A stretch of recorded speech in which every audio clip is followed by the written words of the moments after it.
had to be at home and we had to stay at home and work from home.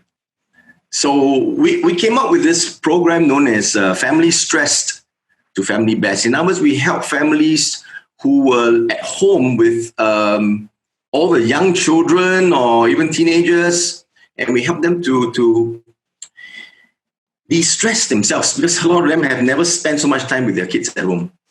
And so we're going to touch a little bit on this family stress to family best. So I'm just admitting John back in again. I think John lost the connection. Yeah. So we'll just wait for John to come in and connect. Yep. Yeah. He's in? He's in? Yeah, I just logged him in. Yeah, I just logged him. Hi, John. So Steve, help me understand, Steve. When we had the issues in Singapore, Malaysia about working from home, was it the same in Nigeria? Or did we have the same challenges in Nigeria? Yeah, working at home is a bit of a challenge in Nigeria because generally speaking, the internet is not as strong as we have it in Singapore and part of Malaysia. So it's a challenge. But during the lockdown, nobody had any choice. We all have to go online. But it was pretty difficult for them. Yeah. Okay. All right. Okay, so welcome back, John and David. So Steve has already introduced me, so I don't want to touch on too much, but I'm just going to touch on 2 points. One, I'm an executive director with the John Maxwell team. Secondly, I conduct training programs for children, teenagers, and parents as well. Okay, so other than that, the rest Steve has covered. So if we look at a happy family like this is what we would envisage it to be, right? Everybody's family is just super duper happy. That probably was true for the first week of the lockdown, where we had to stay at home.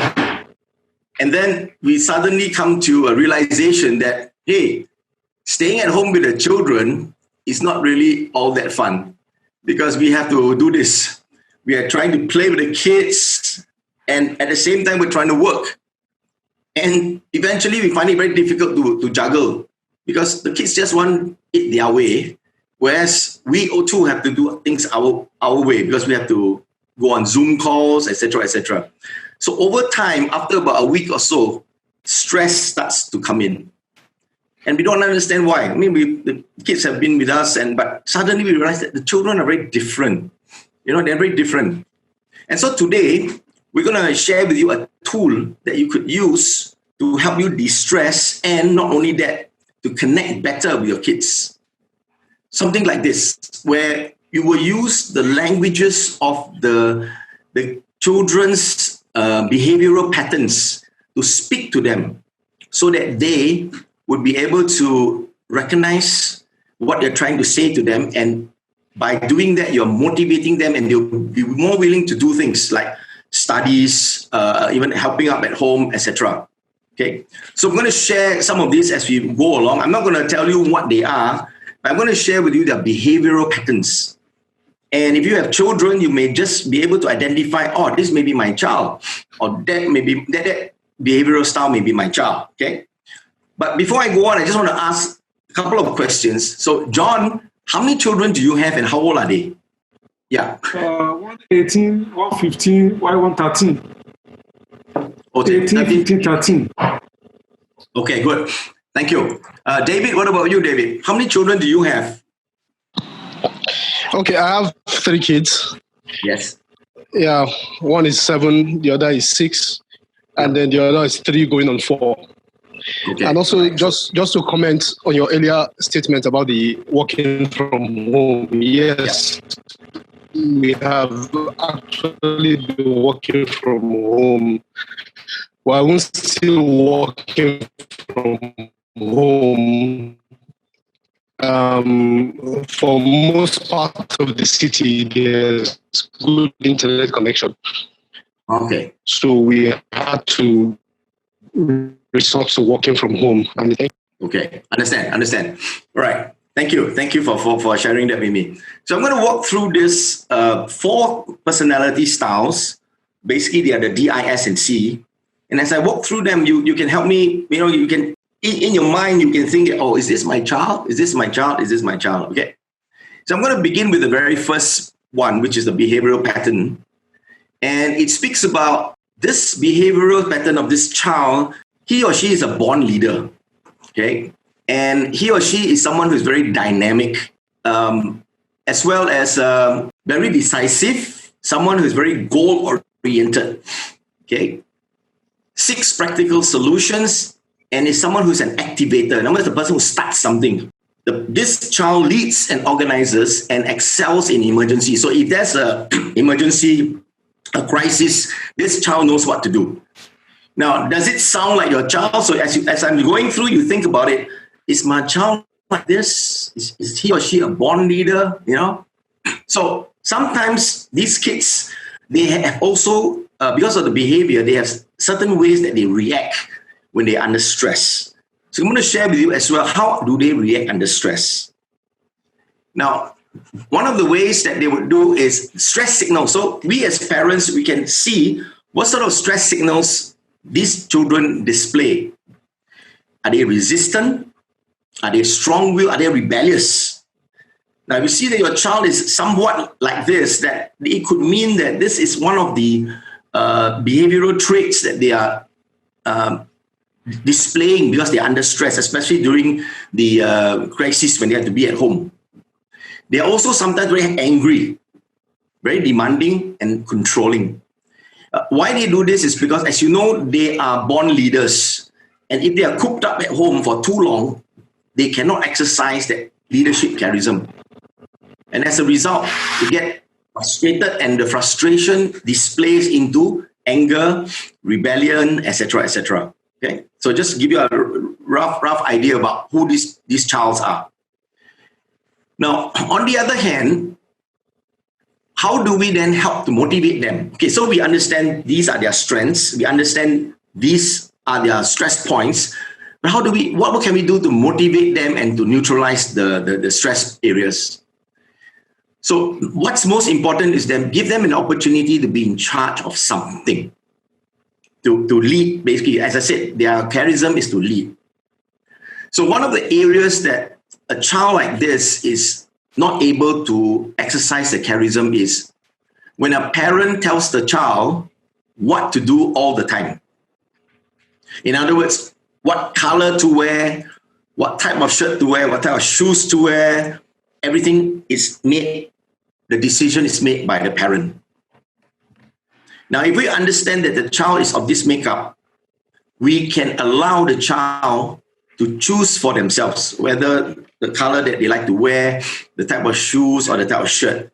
So that gives them the opportunity to practice their charism of leading. Okay? And there's some phrases that we can use to help the child, to motivate them to do work and to connect with the child in their giftedness, right, in their strength areas. And can use words like, I like that you are very confident in yourself, for example. Some of us, we tell our children, I'm very proud of you. But we stop there. And the child doesn't really understand, what do you mean by you're proud of me? Which part of me are you proud of, right? So as a parent, we need to complete the sentence and say, maybe I'm proud of you because I find you somebody who is very confident in yourself. Just an example.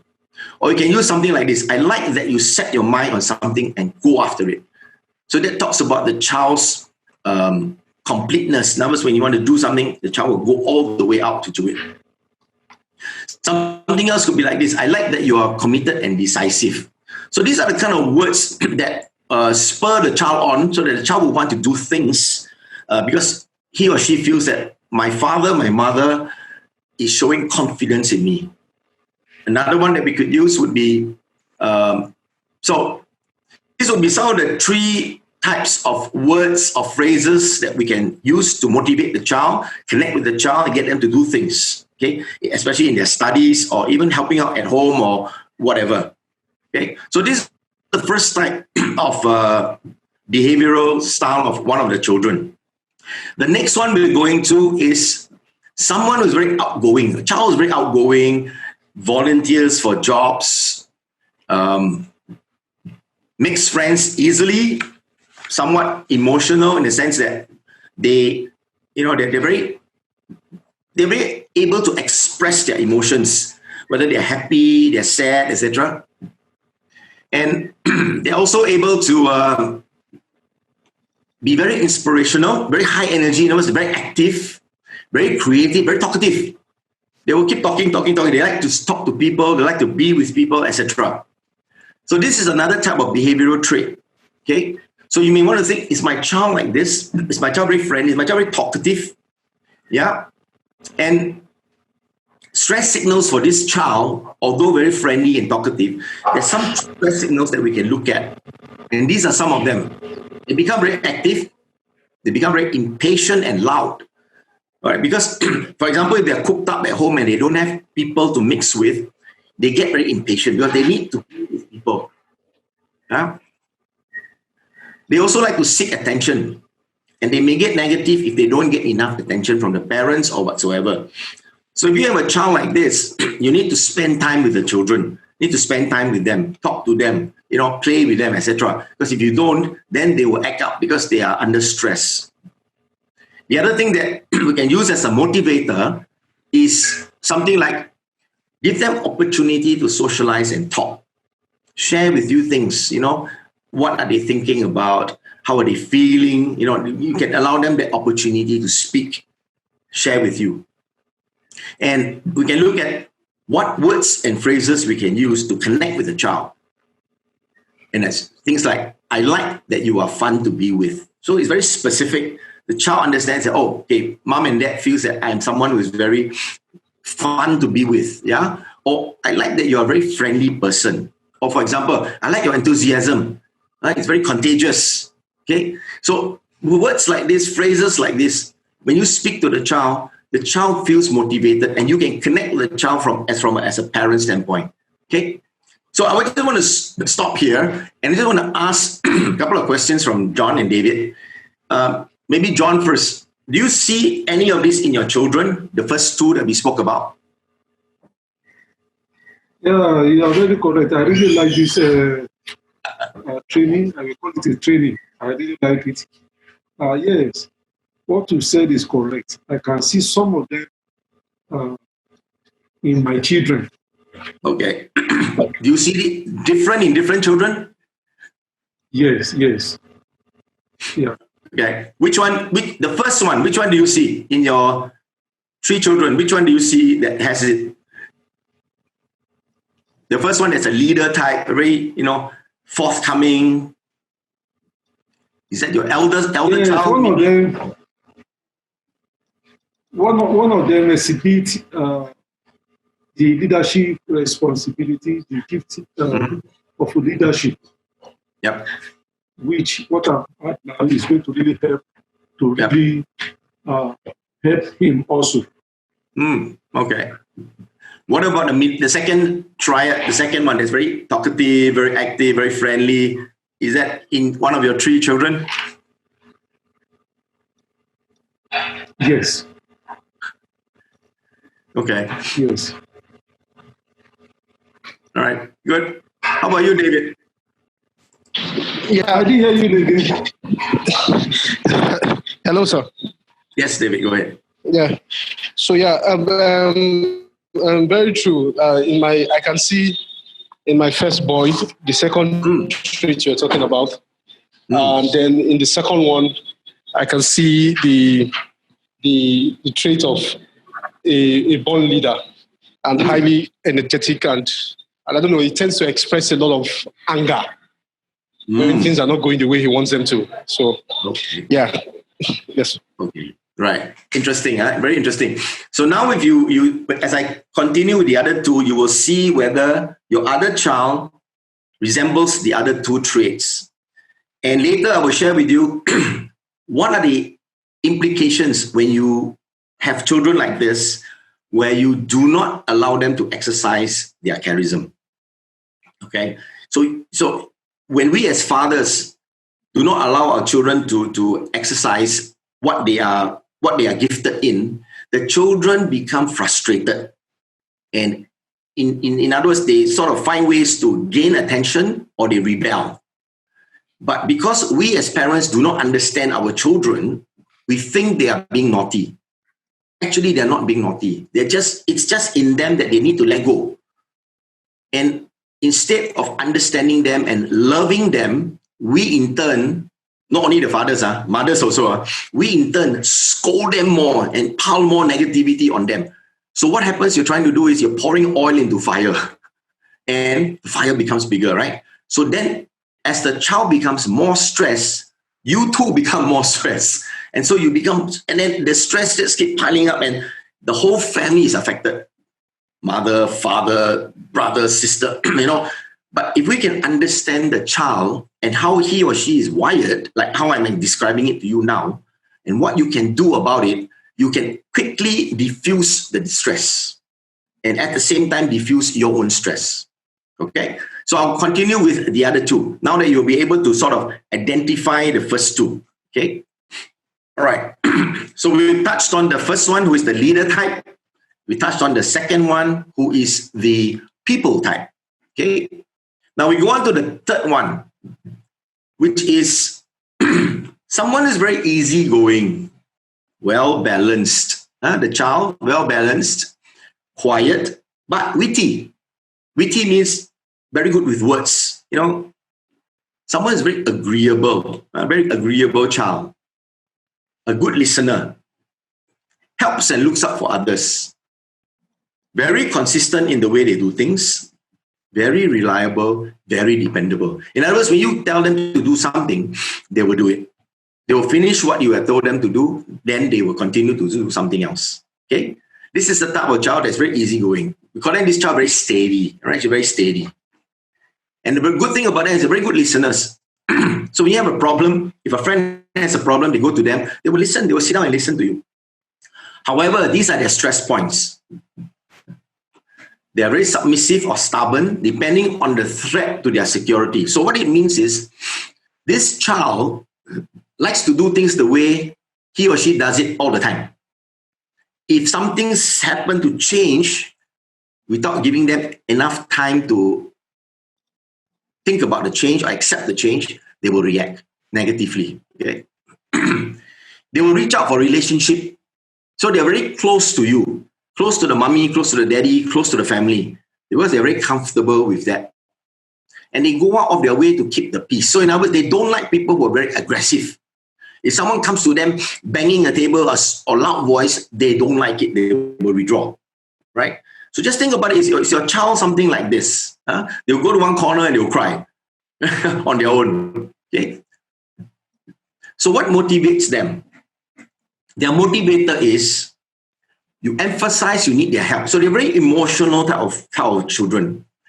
You give them an additional boost of confidence by ensuring that what they need to succeed. So they need people to say, you can make it, you can do it. Trust me, you can do it. Your daddy believes in you. Your mommy believes in you.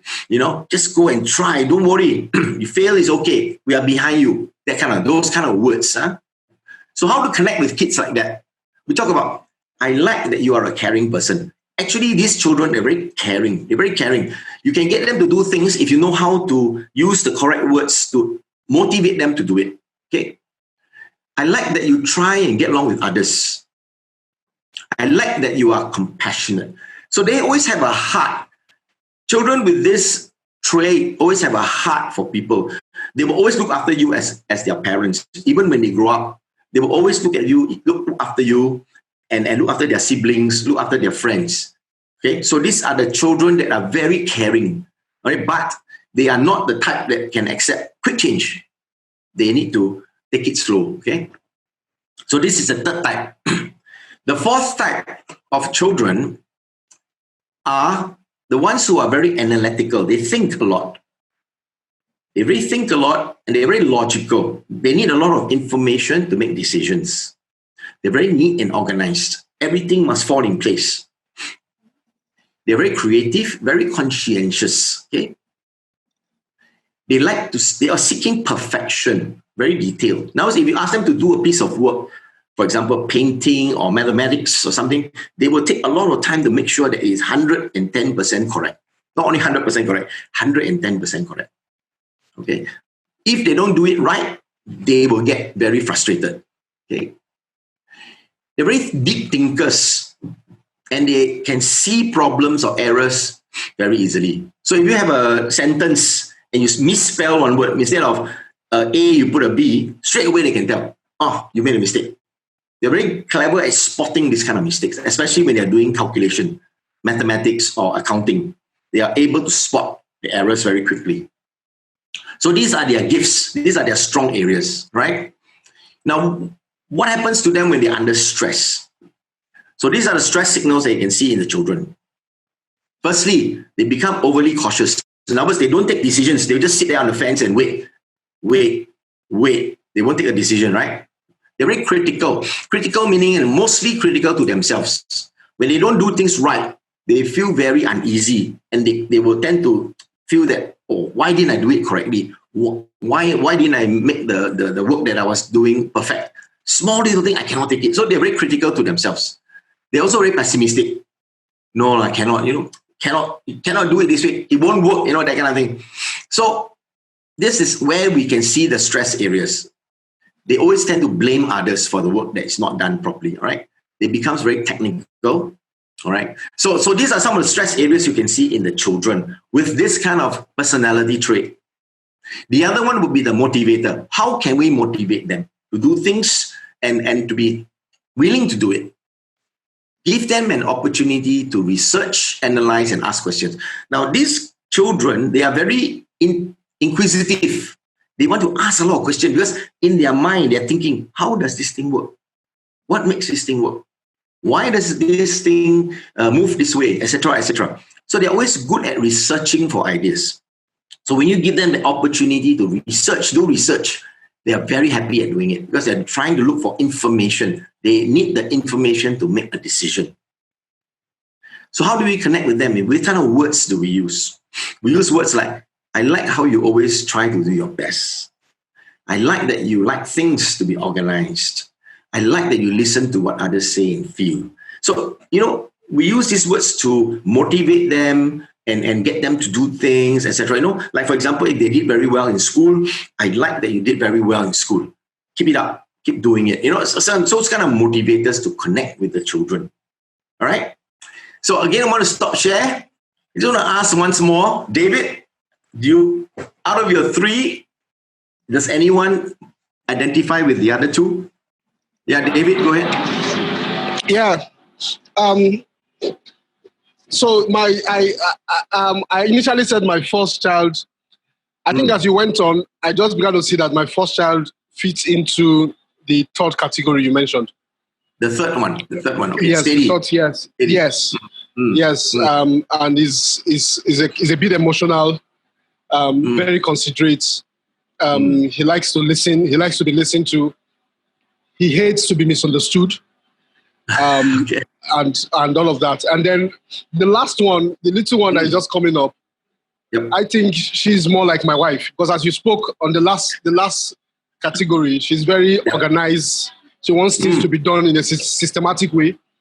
Yep. If you break the process, she would not like to continue because in her mind, this is the way we're supposed to go. Why are we going this way? And all of that. So okay. that's it. Yeah. So one way only, one street. You can only go by this way. Cannot go left. Cannot go right. Is it? Exactly. Exactly. Interesting. Yeah. So David, let me ask you: out of the four, which one are you? Okay. Well, I am. I would like to consider myself as someone that's very creative. Yes, okay. I talk a lot. Okay. I can get really agitated when I'm in a space and I'm not expressing myself. I'm not finding expression. I like to find expression. I like to express what I see. I like to try new things. I want to venture out and do something new and all of that. So I don't know if somebody can have a blend of one or two, but that is what I say about myself here. So you like to be around people? Very well. Okay. So you're probably the second one. The one that is very very creative, very people-centric, very, that kind of. Yeah. Very interesting. Yeah. Very interesting. Yeah. Yeah. So we got John who just joined us again. John, sorry you keep dropping off. I think the internet is a challenge over at your place. John, which out of the last two, does any of your child identify there? Whoops, he drops again. Poor thing. Okay, never mind. No issue. Yeah. So David, since you're here, I just wanted to share with you something.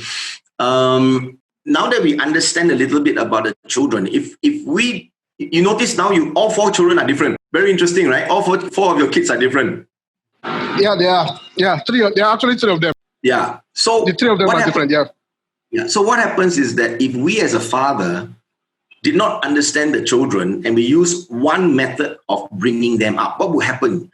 You will find that some of the children will clash with you because we are using one size fits all, which is not the right way.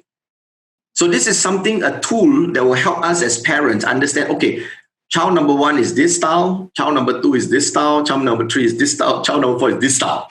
When I communicate with the different children, I must change my style.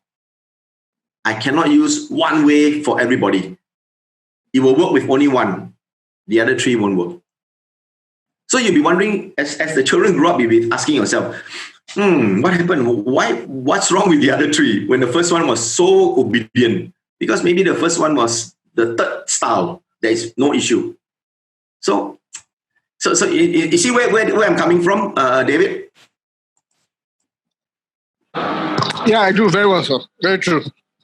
Very true, sir. Okay. So let me ask you this question. Before you came to this talk, did you find it a challenge to understand your four kids? Well, or three kids? 3 kids, yeah. To an extent, I try to pay attention to understand them. Yes. But what I would say that is missing is probably the capacity to deliver, because these thoughts have been on my mind, the capacity to deliver on each one at the level where they are at. Because most times you just give general instruction, it goes well with one person, the other person is not happy with the way the communication happened, and you don't really care because you feel you are busy. And most times in those instances, I just feel that, something is not going right. And I harbor this fear that I don't want to lose any of them at some point in the journey. I don't want to lose them in that process. So, and that's why for me, this is very, very, I'm just thinking through. I was actually wishing that my wife was also on this training because I am away from her right now. And just like when you were talking about the stress, I understand the stress that it put on her, especially schooling from home and all of that. And the ripple effects also emotionally. So thank you very much. This is very good. No problem. I will show you later how you can actually benefit from it. That you will be able to, not only yourself, your children and your wife can also benefit, and how you can use the language of the style to speak to your child. Not how you speak to your child, but the language of your child to speak to them. That's most important. And then every one of your children will be very happy because daddy speaks my language. My daddy speaks my behavioral language. Yeah. Okay. Which you just said. I use one method, one happy, the other two not happy. So becomes stressful. John, which of the other two that you felt resembled maybe your other children? The last two that I described. The last point, my third kid, she's well organized. She likes to keep her things very well. And, but the second kid is not organized at all. It's not organized. Did you when you were bringing up the children, did you just use one method? And did it work, or did you somehow found some of the children don't react very well to it? One thing is this: I'm so organized, and I always force them, talk to them that they also should be organized. Okay. Keep your things the way I keep my thing. Go to my room. Look at the way I keep my thing, my rooms. So you do the same thing in your rooms also. So I always emphasize that. But I realized that the It's not like that at all. Exactly. So you said you're very organized. So I would imagine you were the last. If out of the four, which one do you think you are? The last one, where you're very organized, very information driven? Yeah. I didn't get the first two because of the network. But this last one, I'm very organized and always research. So I always tell them also to do that, to always research. Okay. But now you understand that the children, as you said, you identify one, two, maybe two of them and something else. So you understand right now that one size of method doesn't fit everybody. Yes, you want them to be neat and tidy and organized, but that's you. They are not you. So as a result, there is the conflict. And because you are the parent right now, you will tell them what to do and they don't have a choice because they are young. But when they grow old, they will find a way to go elsewhere. Because why should I want to spend time with my father when he only tell me one way? He's not listening to me. You follow where I'm coming from? So as parents, we need to be very careful that one method is not the right method for every child. Right? So I'm just going to go ahead with a little bit more and I'll play with you a video later on. A parent that did this 6 months ago, and the shift between previous, just like some of us, we use one method, to using 4 different methods with 4 different children, and the result that she shared with me. Okay, I'm going to share screen again.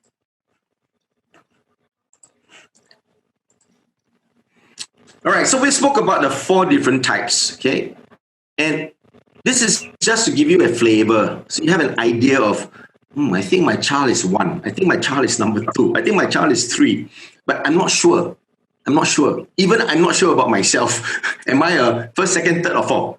So what happens here is that we're going to play this video and allow you to, get a flavor of a parent that did this for 4 of her children 6 months ago, about 6 months or 7 months ago.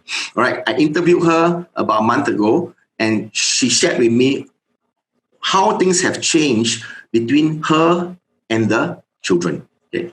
Now I'm going to just stop share first because I need to make sure the video plays well for you. Okay, I'm coming back in again. Just 1 minute. Okay. All right. So if you could just mute ourselves so that we don't hear external voices coming in. Let's see, play. Let me see.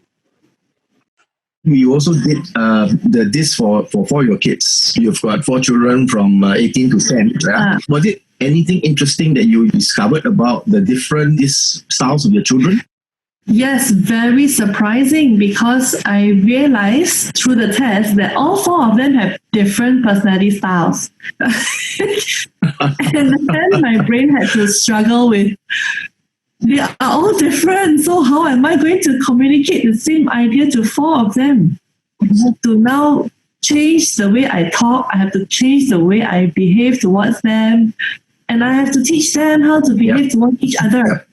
And that is the tougher challenge, I feel. Did you have to make any changes or adjustments in the way you bring them up from the past? 6 months ago, before I did the test with the kids, I think a lot of my parenting style was still very much old-fashioned, shout, yell, nag, a lot of negative language. Not because I didn't know better.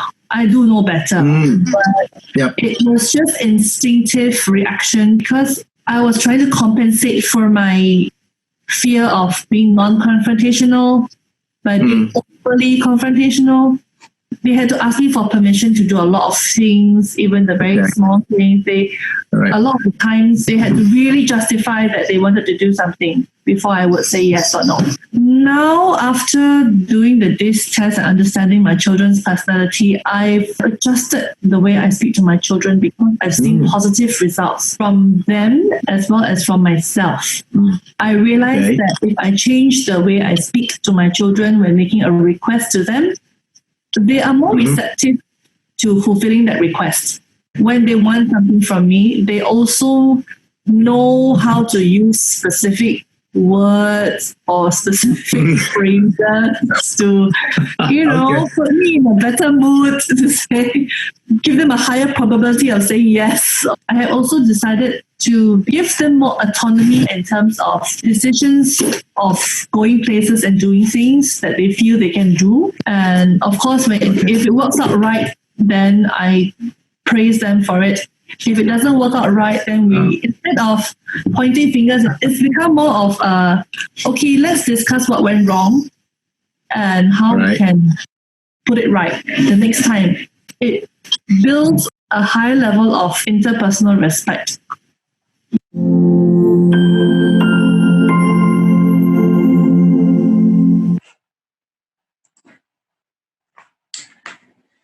So that was very interesting. I hope you could hear it from where you were. So this lady had 4 children, and they ranged from, I think, 8 to 18. And all 4 took the tests with us. And she found out that just like us, just like David and John, the kids are all different. Each one had one, it's not 2 of the same or 2 of the other 2 the same. It's just that every 4 of them, everyone was by itself different. And so she realized from there that she needed to change her style of parenting. So each child, she speaks to the child in a different way so that she can get things done, can motivate them to study, etc., etc. So David, I just want to ask you, were you able to listen to the video and what are your thoughts on that? Yeah, I listened, but at some point I got distracted by activities that were around me. Okay, but sorry. One key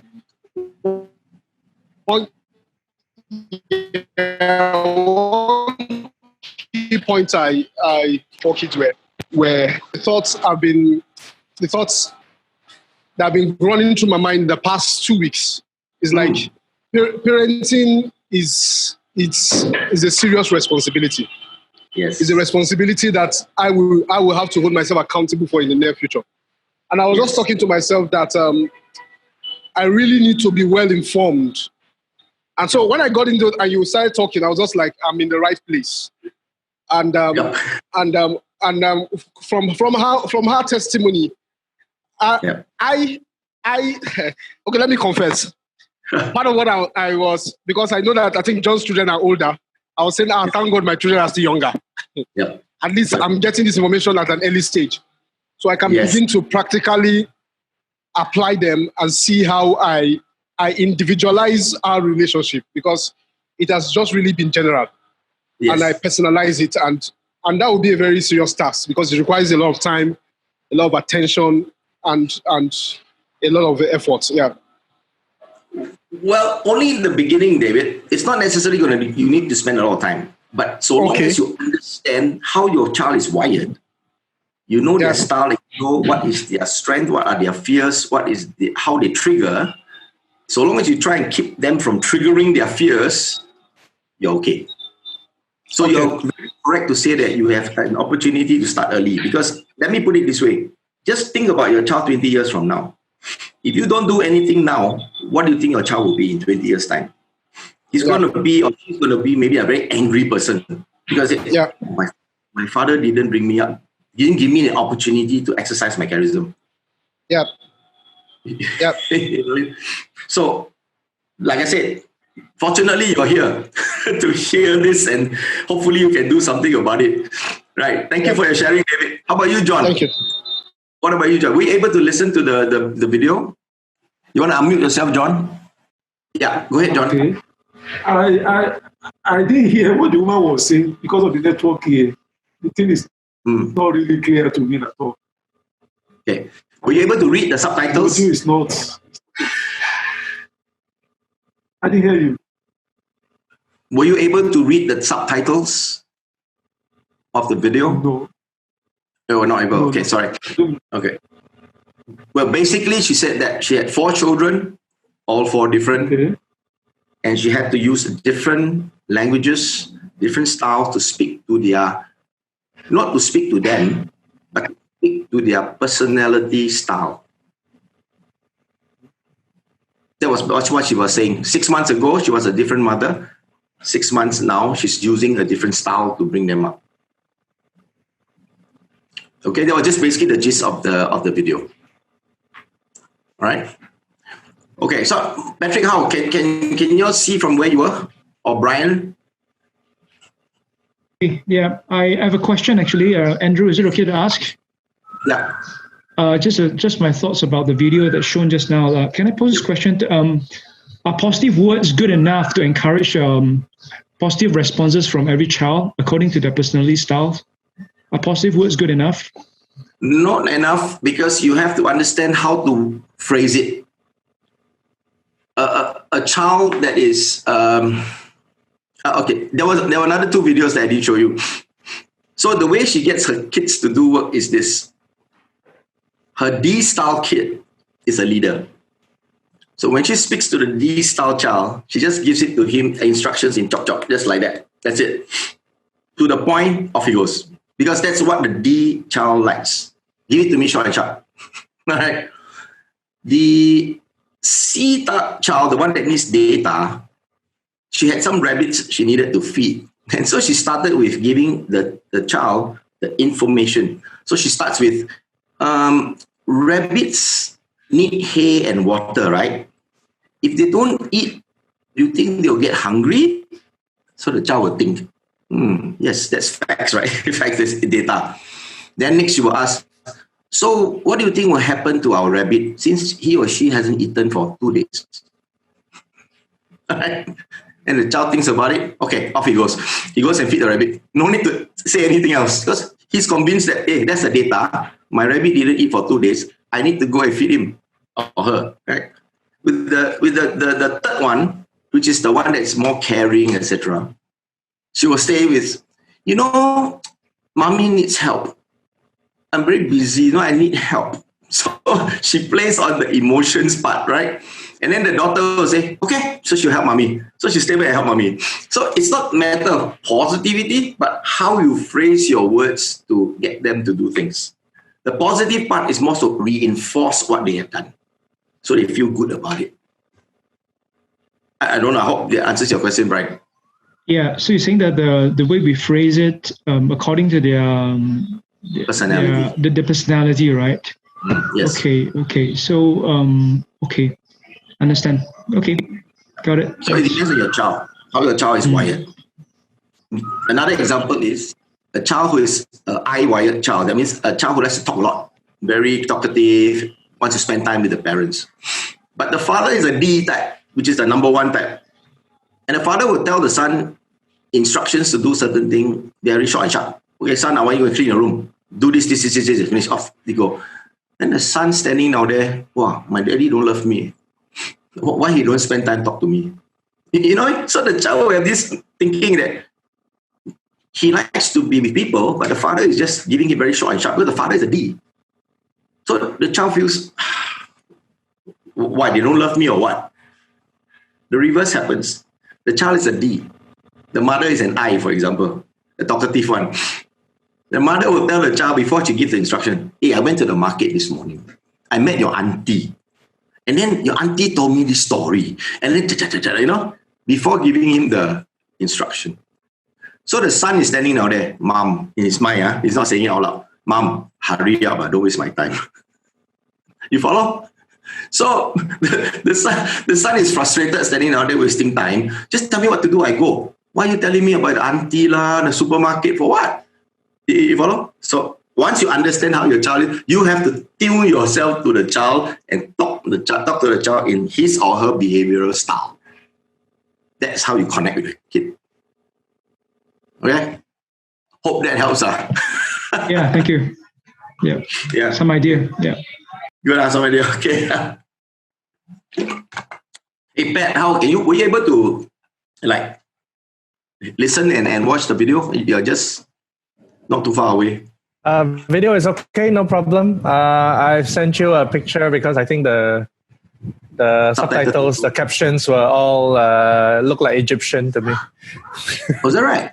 Interesting. I don't know Egyptian very well. Neither do I. But I was looking at it as English so maybe I don't know what happened. It came through. It's just the sound was okay, but I think it's just visual. Video takes a bit more power to run. But thanks for sharing. I think Elaine, I spent some days in retreat with Elaine. Separate story, but interesting that she's taken it on and really enjoy using the DISC to talk to each child differently. Yeah, that's very important. That's very important. Okay, so I'm going to continue to share. All right. Let's say I don't want this one. I want to go back to my PowerPoint. Sorry, let me go back to my PowerPoint.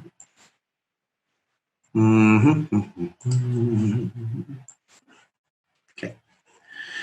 So what's important is that firstly, we need to know how to unlock the child's potential so that we can set them up for future.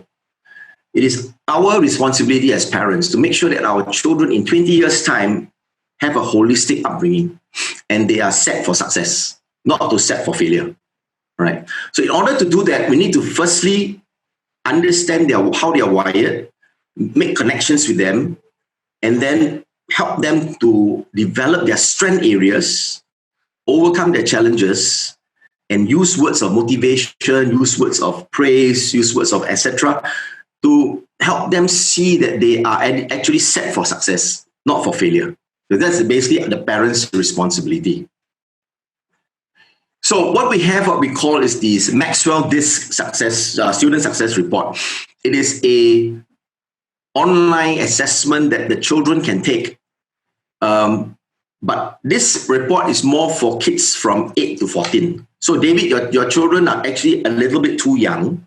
However, you can also do it for yourself and for your wife so that you basically understand 100% how you are made up, how your wife is made up, so that both of you have a better understanding of each other. And as the kids grow up, like you said, you're trying to identify some of them, and you can now sort of use your method to speak to their method, right? Because in the report, we talk about how does a I-style father, maybe like yourself, you're very people-centric, speak to a D-style child, which is the number one type, or also another I-style child or an S-style child. What are ways to speak to them, and how can you avoid the conflict? Okay, so this assessment report for John's children, the younger ones can do it, the one at the 13-year-old. The older one can also do, but the older one can do the same as what the parents would do. All right. So again, to understand their different DISC makeup and how they are wired, that's very important. So that everybody speaks each other's language and improve on communication. As a result, relationship also improves. Okay. So for the students report, what happens is that if you were to order it and take it, firstly, place the order and we will give you a key code and instructions for you to take an assessment online. Okay, an online assessment. There are 15 questions for the children to answer, and a 16-page report will be generated. It comes to me. Then I'll arrange for a time to sit down with you and go through the debrief. Okay, so that will be something that I'll do. If you do it with the children, then I will debrief the parents first, followed by the child, so that the parents understand firstly how the child is made up, and then we bring the child in and tell the child. Now, in this report, there's also a portion for the teacher. So at the last page, there's something for the teacher. So the teacher will also understand how your child is wired. Because the teacher is handling 44 children in class. How to handle 44. So if she can understand which child has how they are made up, she can also, once again in school, maximize their potential and help them to grow faster. For the adults, similarly, we have something similar, which we call the Maxwell DISC Personality Indicator Report. For the parents, same thing. Online assessment will give you a key code when you place an order for it. And then, but this time the adults have 25 questions versus 15 for the child. And it's a 30-page report. Same thing, I'll get the report. I'll arrange for a time for you to be on Zoom, and then we can debrief you. All right. The debrief is usually about an hour, between an hour or 2 hours. It depends on how much information and how many questions you may have. Now, some of you will be wondering, so okay, we've got this, we've got the report. So what's next? So here we've got for the pricing. For the pricing, for the kids, it's about $220 US. That includes the report, the key code, the assessment, and the debrief. For the adults, it's about $260, it's about $40 more, although you have more pages. And then today we would allow a 10% discount for 1 to 3. In other words, if you are a parent with another child, or a parent and the wife and the kid, we consider as 3. If you have more than 4 people, 15, and then if there's 5 and above, we give a 20% discount from the price that you see on this thing here. Okay. So other than that, we would then have what we call a sign-in page later. So I just like thank you for being here to listen to me. I'll show you the QR code later. So I just want to hear from David. David, what do you think? Unfortunately, your kid's a little bit young at this point. But if you're interested, you can do it for yourself and for your wife. It's wonderful. You'll be able to understand each other. So your wife don't have to be so stressed and so as you. Just want to hear your thoughts. Yeah. Very good. Like you said, yeah, my kids are a little bit young. Yep. So I'll give you the thoughts in terms of taking the test. I'll discuss with my wife about it and see how good. How we go about it. One of the benefit of you taking it and your wife taking it is that when we understand how each other is wired, there's a tendency for us to be more forgiving. Because then you understand why your wife does certain things the way she does, and your wife will understand why you do certain things the way you do. Okay, when you don't do the report, you'll be thinking, why is my wife so unusual? Similarly, she'll be thinking, why is my husband so unusual? Why does he do it this way? Why doesn't he do it my way? Right? So once you understand each other, then you say, oh, okay, that's how he's wired or how she's wired. So okay, never mind, it's all right. No big deal. Yeah, okay. So that's how I took my test. My wife took hers as well. Yeah. And we only took it like maybe last year. And I understand why she do certain things now. But for 33 years, I didn't. So I was having a hard time understanding why does she take so much time to buy a shampoo and read every single word on the shampoo, because she's the last type where she must have data to make a decision. So for me, I buy a shampoo, I do it, I take 5 minutes a day. But for my wife, she take more than half an hour. So I don't understand. Now I do. Okay. How about you, John? Oh, we dropped again. What is it? You're still there, John. Okay. Share with me your thoughts, John. Yeah, go ahead, John. I didn't understand what you said. I didn't hear you. I lost. I got lost. My goodness. I didn't know what you were saying. I'm sorry. Yeah. No, I was just asking you, what you thought about the DISC report that you would want to do for your children, for yourself, for your wife? Actually, I will think about it. Yeah. And see what I can do as touching it. Yep. Because I can see 2 there. Mm-hmm. Okay. You can see the value of having this so that your children and yourself will be less stressed, for example, and maybe even helpful for the wife. Okay. All right. So anyway, thank you very much. I think thank you for calling in even from Nigeria.